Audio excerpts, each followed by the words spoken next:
name's Michael Bosey. Welcome to my podcast, Marketing Without the Marketing, where I talk about soft touch, ethical marketing, ethical business practices, and I'm glad that you're here with me today. Now, I want to break from the format of this podcast a little bit to tell a story instead this week. First of all, even though I'm in the middle of this series called Content Marketing 201, I don't really have an episode ready for this week because I was on vacation for my wife's birthday. We went up to Montreal for a long weekend just last weekend. Kicked the summer off right. It was really great trip. And I have a story from that trip, so I'd like to tell that today, and I promise that it is related to the topic of this podcast. The story starts at a music store on Saint Laurent in Montreal. Stopped in just to check things out. It's on our normal circuit of things that we do when we're in Montreal. Check out guitar shops for guitars, pedals, whatever. And lo and behold, they have in stock a guitar that I've been sort of searching for. It's been sort of difficult to find in the States, and they have one there. It's a Fender Jazzmaster, limited edition, American Special with a Bigsby vibrato on it. Pretty awesome. It's in a beautiful red. And I've been looking for one of these, but have never found one in the States because they didn't make very many of them. And they have one here in the store. Pull it down, try it out. And of course, it sounds amazing. And I got to have it. So, okay, I know that we're out walking around. It's not very convenient to be carrying around a guitar. So I say, hey, listen, let's put a deposit down and I'll come pick it up on our way out of town in a couple days.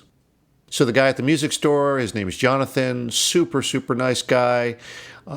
He said, great, let's, while you do that, we'll set it up for you, which is standard practice when you're purchasing a guitar, which means that they'll align the neck, intonate it, clean it up, clean out all the electronics, just make sure it's in tip-top condition before it goes out the door. And most guitar shops will do this for you. But Jonathan says, hey, listen, we'll take care of that for you.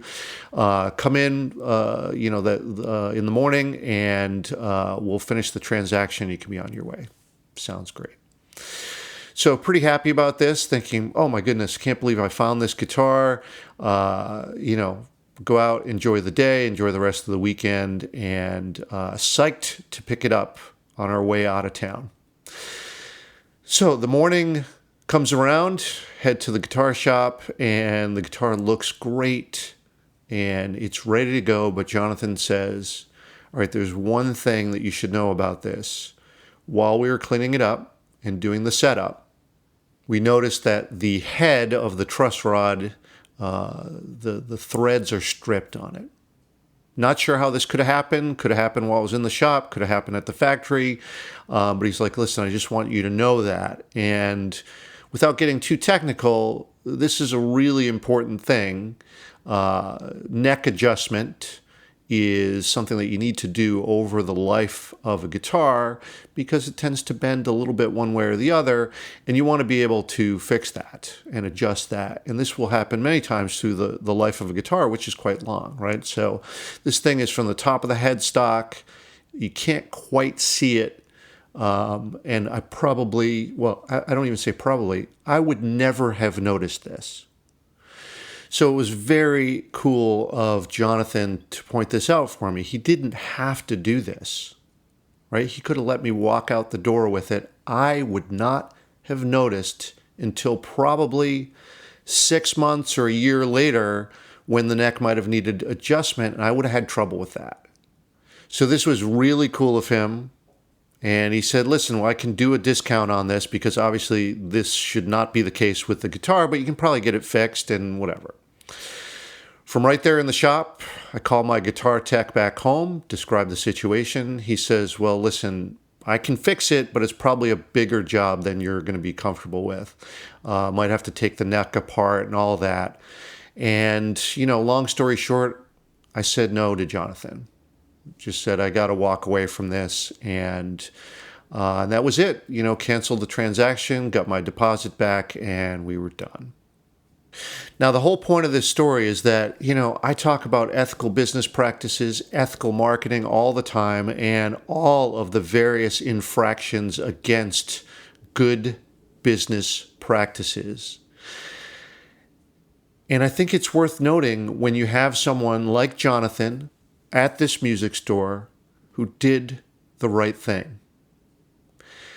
Like I said, this is not something that I would have noticed.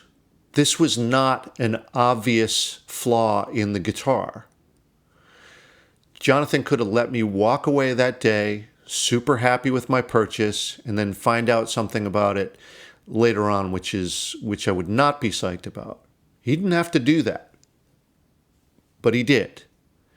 And I have such respect for someone who does the right thing, even when they don't have to. And it's kind of too bad that this is exceptional behavior, but it is, and we should reward that when that happens, right? When people like Jonathan who do the right thing, we should applaud that. So, Jonathan, hats off to you. I applaud you. I respect you. You have integrity. And this extends to the shop as well, allowing you to make this type of decision that has integrity behind it. This is what doing good business is about. And I would recommend this music shop and Jonathan, not only here in my podcast, but anyone who asked about a music shop in Montreal, I would send them to Nantel Musique over and over again because of this. Not just because they have a great selection of guitars and pianos and all of that, but because they have integrity.